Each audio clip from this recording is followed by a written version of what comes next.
Welcome to ET with GOTB. The 2024-25 WSL season has finally wrapped and mid-table teams got their shooting boots on. Let's get into it. I'm Rachel. I'm Sophie. And this is Extra Time with Girls on the Ball.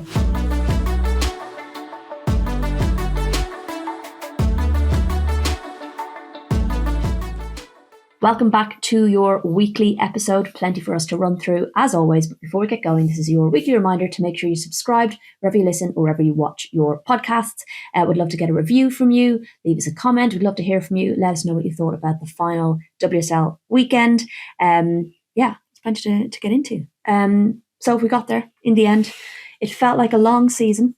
There are, of course, a couple more fixtures left to cover, namely the FA Cup final, the Champions League final, then the international break, then the under-19s Euros, and then the senior Euros. So, almost there.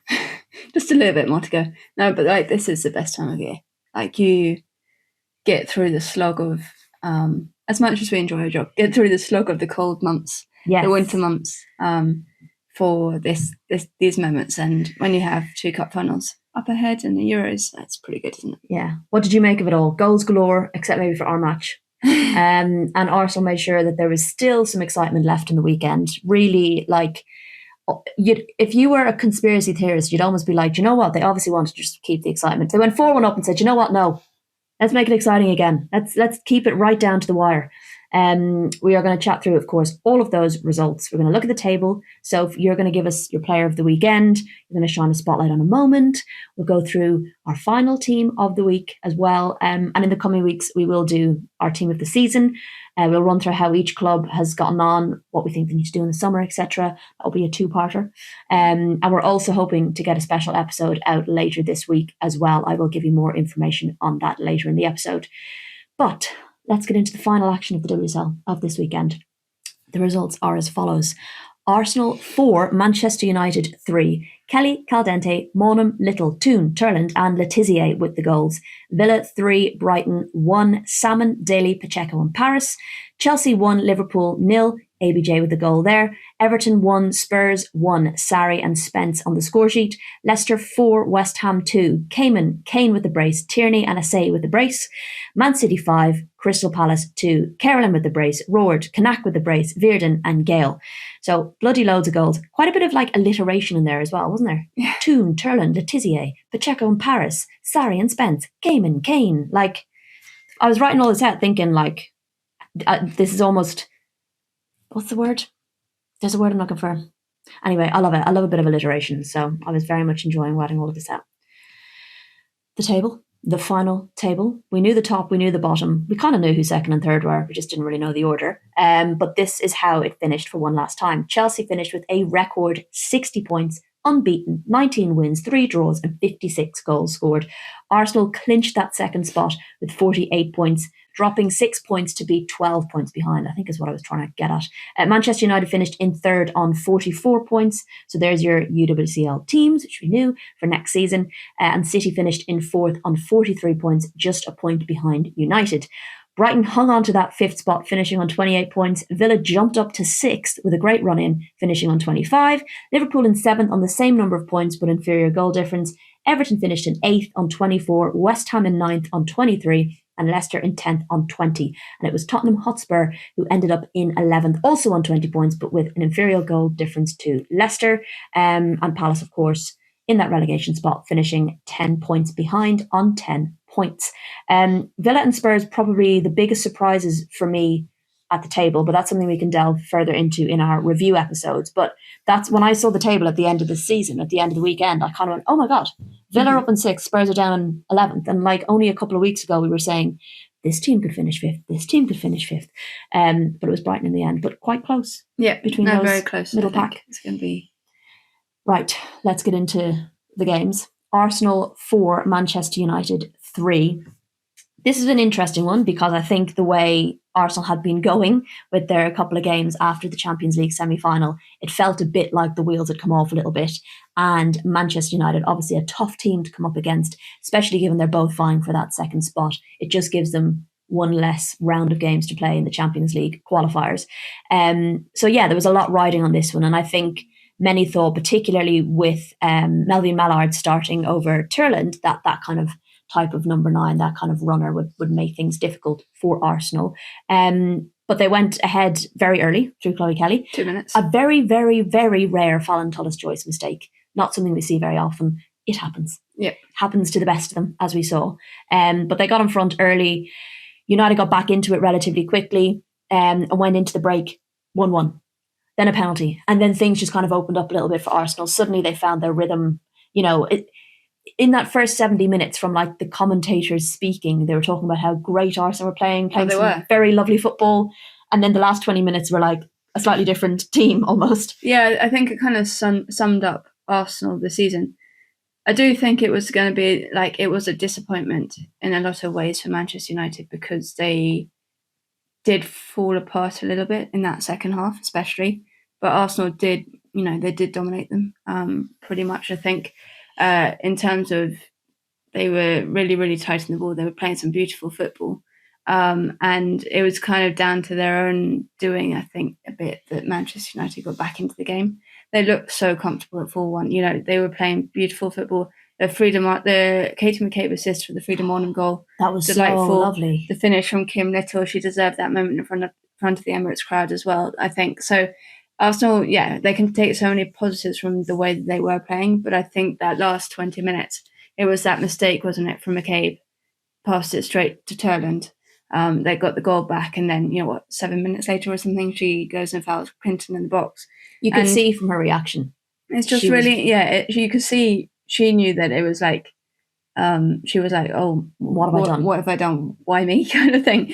But I think it's really like interesting in terms of like sport itself, that kind of psychology and how things can turn on a dime. You can be that, confident in a game, like playing so well, and then one instance, one moment or something, and it can change the whole dynamic a little bit. I remember saying to you in the Six Nations in the rugby, we were at Twickenham a couple of weeks ago for the England-France game, and there was this, England were cruising. There was something like 35 points to 12 or 10 or something up. And then they dropped the ball behind the try line. Yeah. And France pounced to score the try. And the whole game just tilted on that one mistake, one error.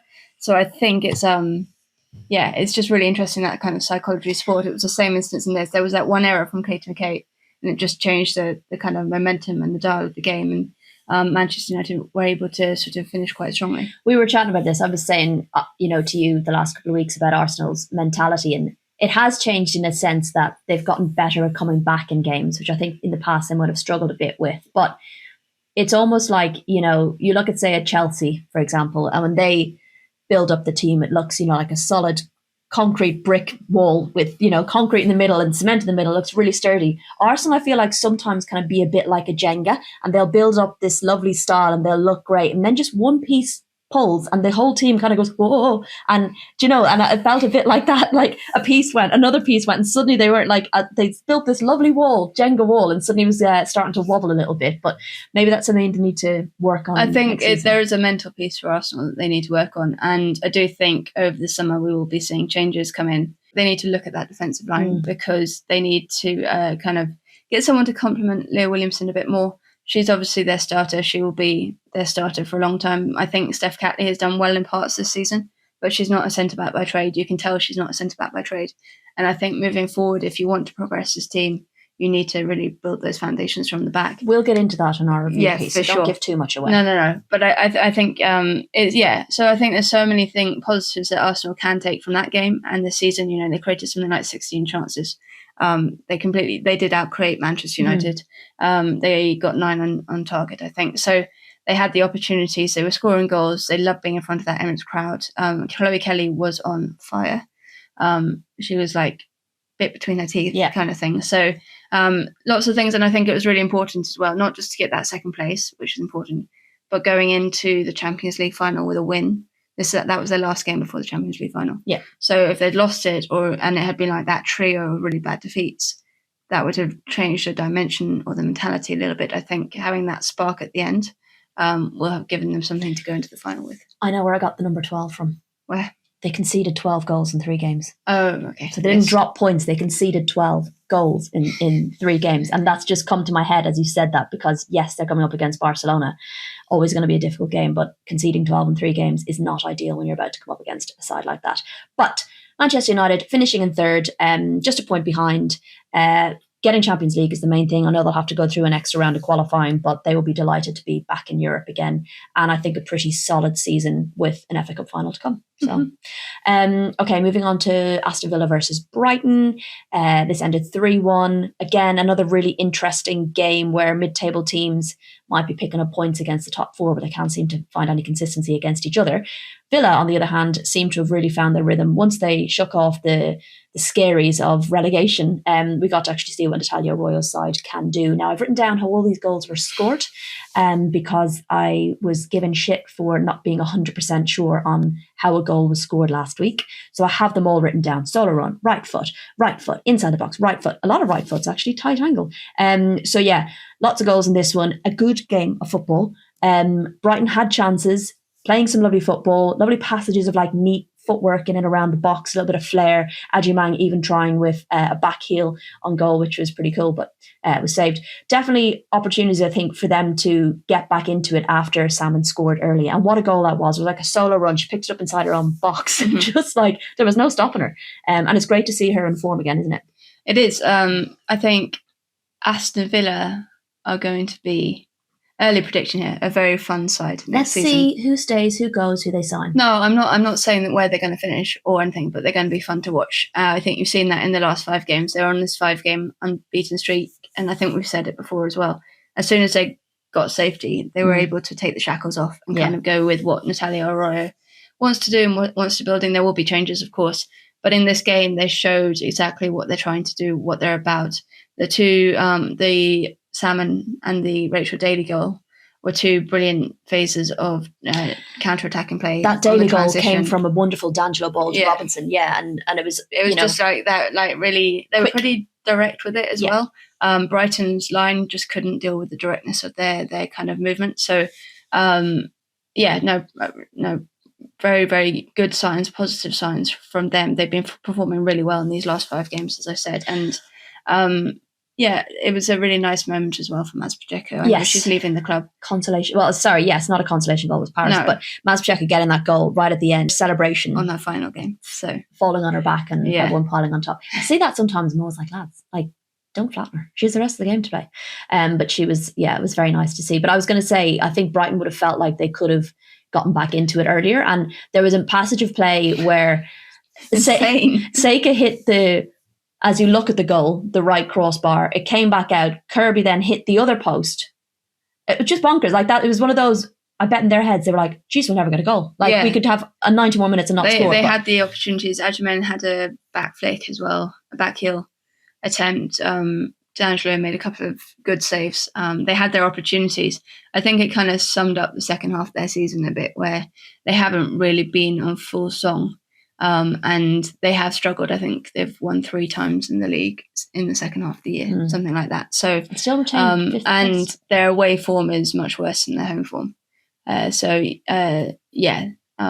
that the game kind of summed that up a little bit. Paris's goal, consolation goal from a very tight angle, was a weird one because D'Angelo kind of saved it but dived backwards. So she kind of saved it into her own goal. Yeah, and that made me laugh because the commenter said, that's a brilliant goal from Nikita Paris. And I was like, I mean, it was okay. It wasn't brilliant. It wasn't like... But it was that the goalkeeper, like D'Angelo, just because she kind of fell back and rather than diving into her net. Yeah, rather than going sideways, she kind of went backwards. Yeah, I was like, I'm not quite sure that quite classes as a brilliant goal.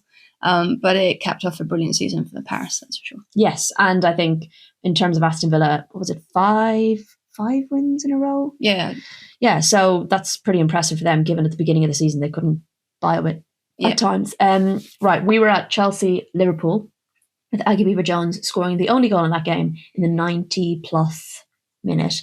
Kind of reminded me of that. Do you remember that She Believes Cup where we went to Hoboken, New Jersey, and it was like Germany, Japan, maybe, I don't know, and then England, USA, and nobody scored. And Ellen White eventually scored in the 87th minute, and it was minus 13 degrees. Yeah. So we watched 2 whole games and eventually got the goal right at the end. It felt a bit like that. We were looking at the thing going, there's been like 22 goals across. Is anyone going to score here? But Aggie Beever-Jones did. Yes, I didn't actually mind it too much. I was just like, this is final day vibes for me. You know, Sunbathe, Stamford Bridge. We knew the trophy lift was going to happen. There was a party beforehand in the stadium. You could feel that buzz. It had proper end of season vibes. Chelsea definitely wanted to keep that unbeaten run going. Liverpool had their chances as well. I thought Marie Herbinger in particular was very, very good, and she came close in the first half. She just dipped one over the bar, trying to lob Hannah Hampton, and she had a couple of other chances as well. Big shout out as well to Shoka Nuskin, who I thought was superb for the time that she was on the pitch. She was completely running the show in the first half. But yeah, Chelsea it was kind of the way it had to be, wasn't it? It's the way they win this title, is to dig in, keep going, and always stay in games until the very end and find their goal. And for Aggie, I think to get that moment for her, Chelsea kid, Stamford Bridge, score the goal that, it doesn't win them the title, but it pretty much keeps their run alive, and it's the icing on the cake, and it gets the party started. And I'm very, very happy for her as well. A nice way for them to finish the season with a win rather than a draw or a 0-0 draw. And I think that must be really hard as a team when we talk about mentality, knowing you've won, knowing whatever happens, you've won, you're going to lift the title either way. But I guess they probably pinned a lot on that unbeaten run. It's not that it's not a big deal. It's a huge deal to have achieved that. It wouldn't have been the end of the world if they hadn't, because they still won the title. So I'd say they pinned a lot on that so they could really focus on, this is the next thing we want to achieve. Yeah, I think the run mattered, and I think Sonia did say afterwards that the records mattered her so much, maybe more than the titles at times. I'm not sure I quite believe that, but the record does matter. But I think it's also important for that kind of, again, that psychological piece. When you are, having an FA Cup final next weekend, it's not the end yet. And if they, drop the ball, as it were, pardon the pun, on Saturday, obviously this is an incredible Chelsea side, but it would just start to, make it a little bit trickier going into that FA Cup final. Whereas, keeping that winning run going is important as well. So really big for them. I would like to also shout out Niamh Fahey. Final game ever in her career. She was playing for Arsenal when we first started Girls on the Ball. She's had a really, really good career. Superb career. She's been abroad, she's come back, she's been Liverpool's captain for a long time, real leader, I think, behind the scenes. Whenever I hear people talk about Niamh Fahey, it's about the kind of person she is as well, off the pitch as much as the player she is on it, and the kind of the support system that she provides. And she's been a brilliant captain for Liverpool for several years now, and congratulations on a brilliant career. I'd also say hopefully Olivia Smith is okay, because she landed with a bang towards the end of the 70-odd minute in the game. I think her and Bright went up for a header, and she just landed awkwardly, and she looked really uncomfortable. Amber said it was a back spasm. Ooh, ouch. And that she had actually requested to walk around the pitch. So where so you could walk it off. Yeah. That makes sense. Because she looked absolutely... We were all like, why are they making her walk? Because it was taking ages, and she looked like really uncomfortable. I think maybe we all thought it was a hip or a knee or an ankle or something. No, Amber Whiteley said it was a back spasm, and she was walk that looking okay at the awards on Sunday night. Yeah. So I forgot about that. I was there. I wasn't. but that's good. I'm glad to hear that. I do think they struggled to really get her in the game. Liverpool did, but all in all, a good end to the season for Chelsea, and getting to lift the trophy at home at Stamford Bridge in front of how many thousand? Was it nearly 25, 30? Maybe, I can't remember. It was a good vibe. It felt like really buzzy in the stadium as well. Yeah, cool. And then Sonia Bompasso got drowned. Yes, on camera. It's quite funny. Okay, Everton 1, Spurs 1. So this one, if you watch the Sarri free kick, she scored from a free kick, which was a very good free kick. It was her and Van Havermaet standing over it, and the way it was set up, you would expect a right-footed player to try and whip it around the wall, which I think a lot of them were expecting. But actually, Sarri stepped up and left-footed it around the wall on the kind of close side. And the keeper, of course, was like, my wall has that, I'm across the other side. So it was a very, very nice free kick. Watch it back and listen for Brian Sorensen's roar after she scores, because he's very loud on the sideline, but you can just hear him letting off when she scored. He's like, so it was a fairly tight game in the end. I don't feel like either team massively tested the goalkeepers. 2 saves for Brosnan to make and none for Kopp. But yeah, as I said, lovely free kick. Spence ended up getting one back. She'd already forced Brosnan into a save earlier on, but a nice run from Holt, and then Brosnan's initial save kind of parried it into Spence's path. Yeah, she was making no mistake from there. It was pure. I think a lot of it, that goal was about the positioning of the left back, which I think was sorry on this occasion. And she's just not a natural left back. And because she's a natural attacker, she pushed up too high, and it just left the channel for Ella Morris to pass that ball to Olivia Holt to run into all of the space. And she could just pick out that pass into the box. So a good move from Spurs, but I think they're going to be so disappointed. They're winless in 10, finishing 11th, which I don't think any of us predicted. No. And I think they do have to do a lot of work over the summer, and we'll go into that a bit more. There has been the reports this week that Roberts Villaham's job's up for discussion. I still maintain that they should stick with him, but you know what these clubs are like. I do think they are one of the clubs behind the scenes that really need to invest. Yeah, I think the problems they had that were kind of a result of players leaving in the summer couldn't really be fixed in the January transfer window. So I feel like if they're not fixed this summer, then you've got a problem on the pitch. But that's why I'd at least give them until the end of the year, but we shall see. You know what clubs are like. But yeah, 1-1. I think Everton had a decent second half of the season. You know, they were another one that could have finished 5th at one point, along with Spurs. So it was all like there was like 8 points between 11th and 5th. Yeah, it's all tight. It's all like crazy. Anything can happen in these games. Leicester 4, West Ham 2. Leicester finally finding the back of the net with comfortably. I was quite intrigued to see how this game went, because both teams, particularly of late, have been often playing with lesser possession in a game. They're often playing up against a team who will tend to have more possession, not necessarily dominate, but will have more possession. So one of them was going to have to adapt, because I think one of them was going to end up with a little bit more. And it was something I asked Rianne Skinner about ahead of the game, and as they were more likely to have more of the possession, and they did. But both sides creating plenty. It felt like quite end to end. Cayman's early goal, unreal, like an absolute snapshot from the edge of the box. Worldies, isn't she? Yeah, and it was kind of a bit pinball-y, and then it just bobbled out, and suddenly it was in the back of the net. Jemek had no chance in goal. I think Leicester were finding a lot of joy through the middle from West Ham. They were kind of going a bit Route 1 football at times, like Hannah Kane's. They were really capitalising on West Ham's high defensive line, and West Ham with the running of like Hannah Kane and people like that. I thought Mimiki also had a brilliant game. In and behind the front three, but I think they just couldn't handle with the spaces. They were just hitting them through the spaces. They kept splitting the defence. Hannah Kane did, and her timings of her runs were excellent.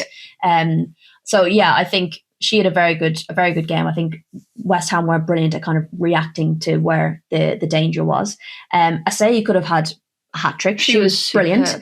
Had an early goal floated in from outside the box, tried to send it over Leipzig, hitting the crossbar. She got her first from a long ball sent in, like a poor defensive header from Leicester, allowed her to nod it into the back of the net. And then her second was an absolute beauty of a free kick. So good. It kind of just shows the kind of form she's been in this season. She'll be one of those players who is not wanting the season to end because she is in that groove at the moment. And I think she's really stepped up and become a real leader for West Ham this year. You can see it in the way that she carries herself as well. She's got that confidence about her. She has that kind of leadership role, and she has the support of her manager as well. So I think, that's big.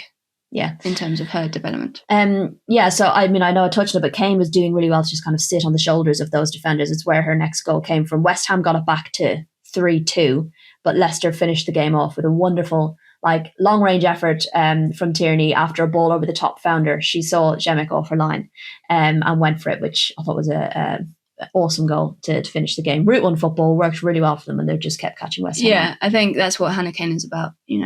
Those kind of runs, we've seen her do it her whole career. Her problem has been that she just hasn't been able to stay fit, and that's why she's maybe not caught the limelight as much as some other attackers. But I think if she can keep her fitness and she can keep that consistency of goal scoring, because I think that was her second and third goal of the season. Yeah. And keep destroying defences like the way she did. I think she's still.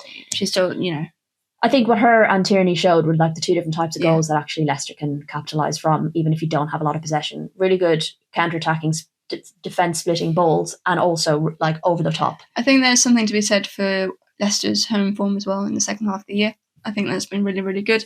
They've really struggled away from home, but I think that when they get into the King Power, they've quite enjoyed themselves. They've been scoring goals. Certainly, if you look at, I think, if the difference between the first and the second half of the year, where they couldn't buy a goal in the first half, that's going to change next season. So I think finishing off on that kind of bounce, on that positive note, is a good way for McGill to go into the summer. Was it the best points they've gotten? 20 points? I think that was the best they've had. I don't know. A final game, another one full of goals, Manchester City versus Crystal Palace, which, no offence, Palace, I didn't expect you to go ahead twice in this game. I think City were unlucky not to go ahead early, but some sloppy defending let Palace pounce and go ahead within 4 minutes. Their counter-attacking football was very, very good when they were able to do it. No surprises that Carolyn was the one to get them back into it. She's been growing week on week.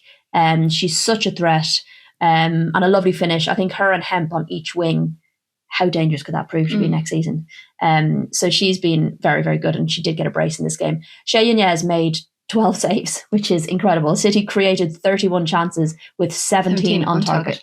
So that's 5 goals and 12 saves. That's crazy. Yeah. But yeah, another good counter-attack from Palace. They got their second. Stengel doing a lot of the work there, and Gail was there to sweep it home. And then I thought when Roord and Figino came on at halftime, what a difference they made with both getting a goal, getting assists.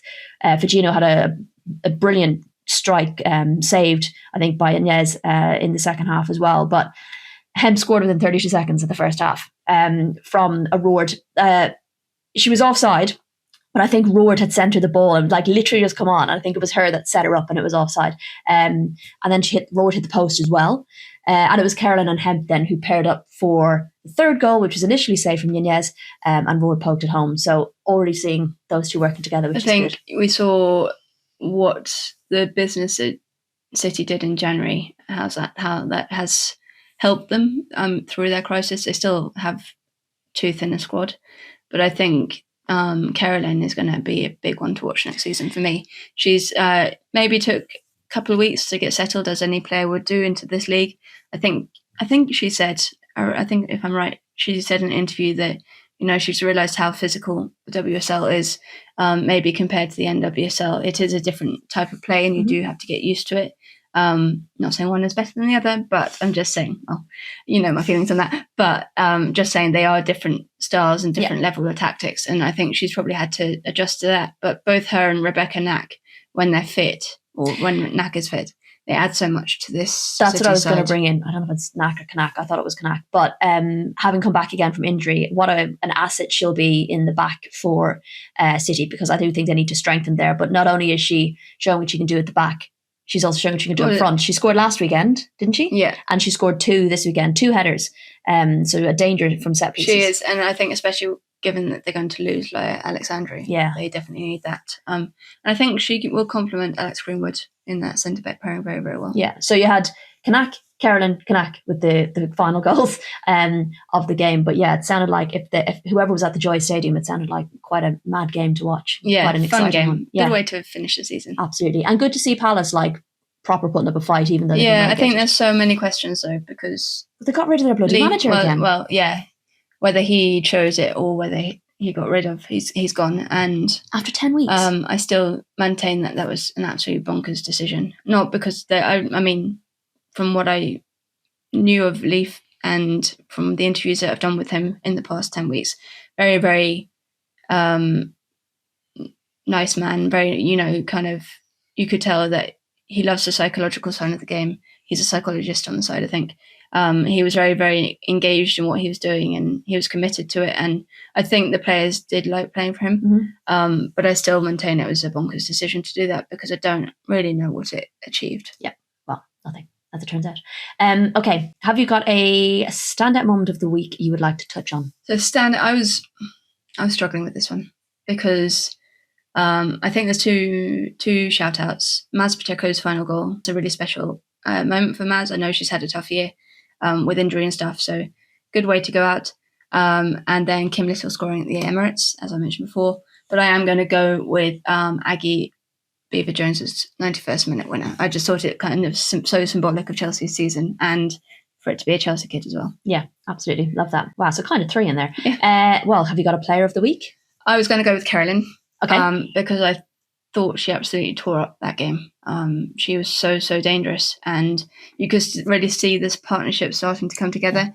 When Lauren Hemp came on the pitch, there was an immediate, relationship between them. I think Hemp assisted Carolyn's second goal. Quite possibly, if I'm right. I'm sorry that I can't remember that. Lauren assisted 1 goal. I think it was Carolyn second.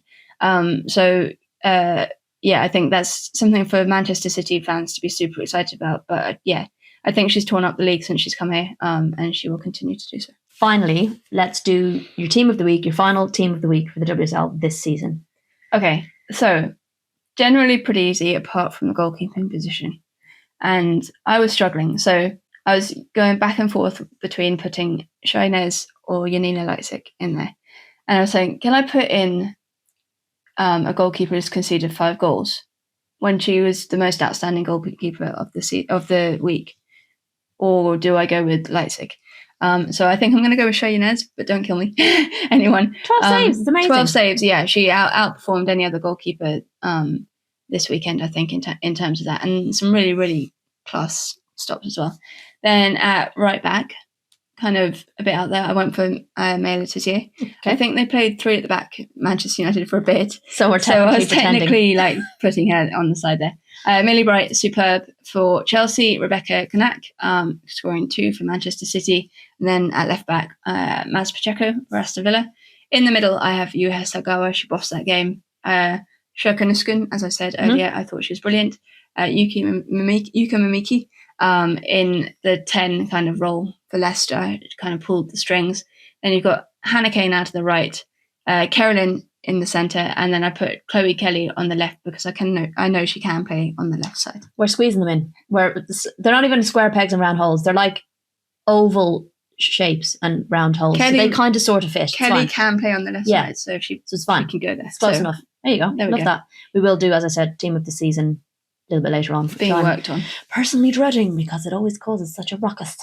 Okay, any other business? Very quickly, Lionesses squad drop. A squad of 27 players as they pare down ever closer to the Euros. Some key mentions: Greenwood, Hemp and Stanway are back in the squad. News for England fans. Ella Morris has been called up, which is wonderful to see. So pleased for her. Me too. Michelle Ajimang is back in. There's no LJ. I think there are some slight concerns as to whether she'll be fit in time. Yeah, she picked up that hamstring injury against Belgium at Bristol, which Wiegman got really hammered for, and she played about 45 minutes of football. But yeah, so she picked up the hamstring injury. There is a worry, I think, about whether she will be back in time. She's still got time to come back. Hopefully, she will be. We'll do a seance or like a prayer circle. Yeah, and we'll delve into England a lot more in weeks to come. But I think it's very cool for Ella that she's been called up. She's been one of Spurs' bright sparks this season. And also, she's been so consistent with the under-23s. And if she can stay fit, then she's got every hope of going into that England team and doing pretty well in the future. So very excited for that. Congrats to all the winners of the Women's Professional Game Awards, which took place at the weekend. Well done to WPLL for getting those awards back on track, which is cool. And the time they did it as well was quite good because it meant that quite a few players actually attended, because that's always the tricky thing. So Alessia Russo and Bunny Shaw picking up joint Golden Glove, Golden Glove. Hannah Hampton and Fallon Tullis-Joyce picking up joint Golden Glove. Jesus, I went to say boot there. I'm really struggling with my hands and head, shoulders, and knees. And then Mariana Caldente, Player of the Season. Izzy Goodwin got one. What else? Player of the Season in the Championship. What other ones were there? Rising Star for the WSL was Shakira Martinez, of course. And then for the Championship, it was Sophie Quirk for Portsmouth, who has had a brilliant season herself. Anyway, goal of the season was Viviana Miedema in the WSL. It was. Have a look through. And Maria Ferrugia in the Championship of Sheffield United against Bristol City. So I'm quite impressed you remembered all of them. Manager of the season hasn't been announced yet because it's happening at the LMAs. I mean, it can only be one person. If it's not Sonia, we riot at dawn. Okay. There's been some new branding which has gone down really well. Seems like everyone's a big fan. Really loved it. Dropped, and social media was just full of the praise and the joys of spring. Did I miss that? Did I get that wrong? Social media was on one yesterday. You guys are so funny. I mean, there was a lot of funny in there. So funny.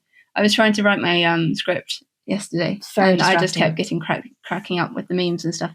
It's safe to say it's gone down a bit like a lead balloon, and it's a strange one because kind of understand why they wanted to do it. They didn't need to do it. No, but why they wanted to freshen things up. They are a new company. They wanted to freshen things up.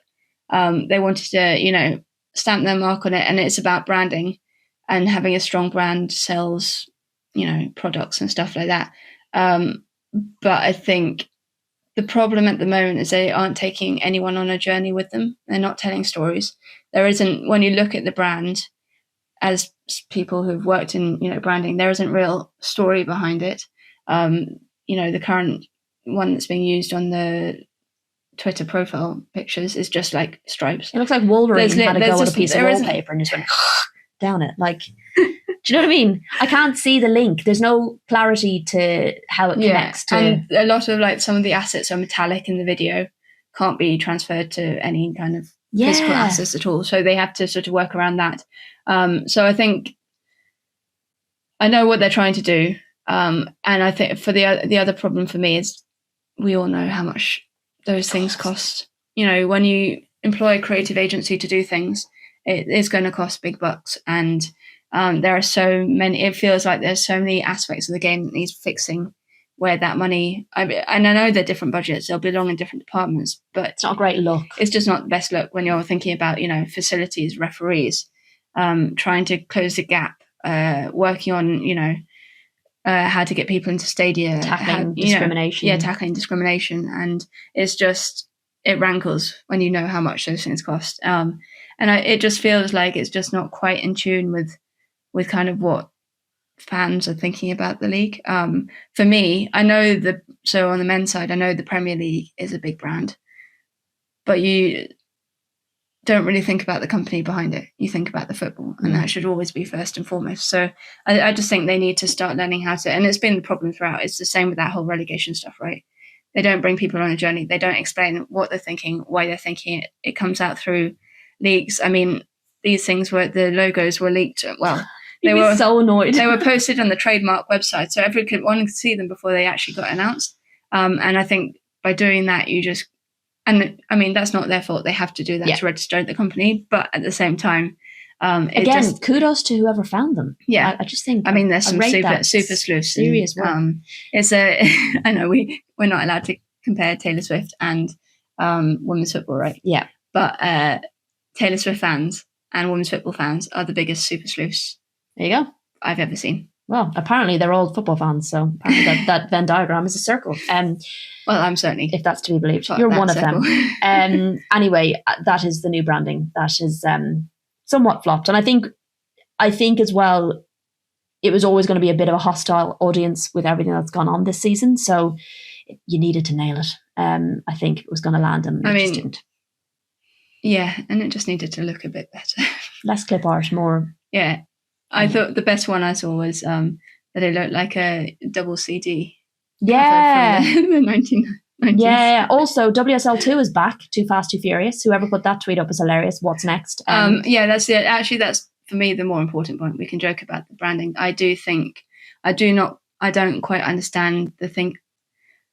I get it because they want to be called Women's Super League Football. So they want to bring it back under the brand and have that. But it does feel like we're going back in time. To 2018, and then it also kind of makes it seem like a secondary. Yeah, and there was a strong reason why it moved to the Championship, and it was that reason. The FA decided, having done a lot of research, that the branding of the WSL2 wasn't helping it, and that to bring it in line more with the kind of common knowledge of the men's game, where the Championship is the second level, and that's kind of when you're talking about English football. People understand that. Yeah. I do think it doesn't quite. I haven't been told the story why you need to come back to WSL2. Tell more stories. Bring us on the journey. We want to be brought on the journey with you. So, but I was also going to say, if you were going to call it WSL2, you could have actually just saved a bit of money by just bringing out the old branding, because we've done that before.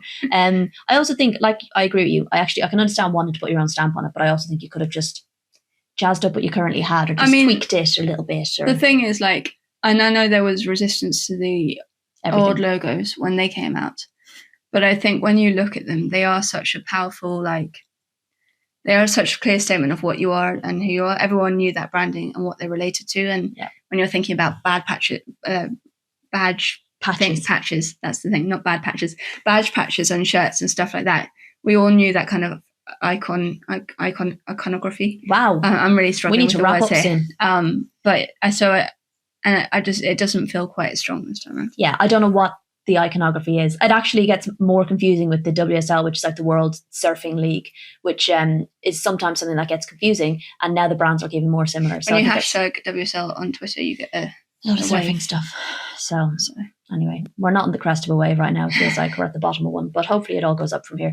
FA Cup final is pending this weekend between Chelsea and Manchester United. So that'll be good. Looking forward to that one at Wembley.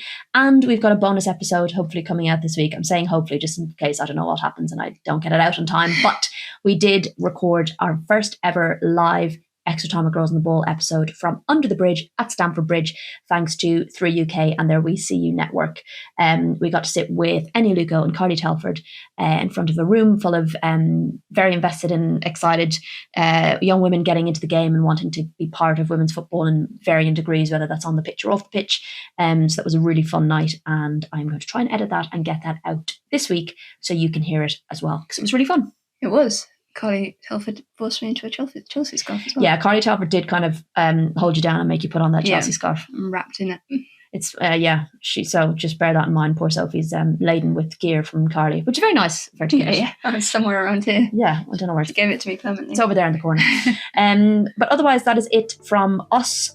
We will be back again early next week with an episode to look over the FA Cup final. We'll do a live on Instagram on Saturday as well, so do join us for that if you can. And enjoy the rest of your week. We will chat to you very soon.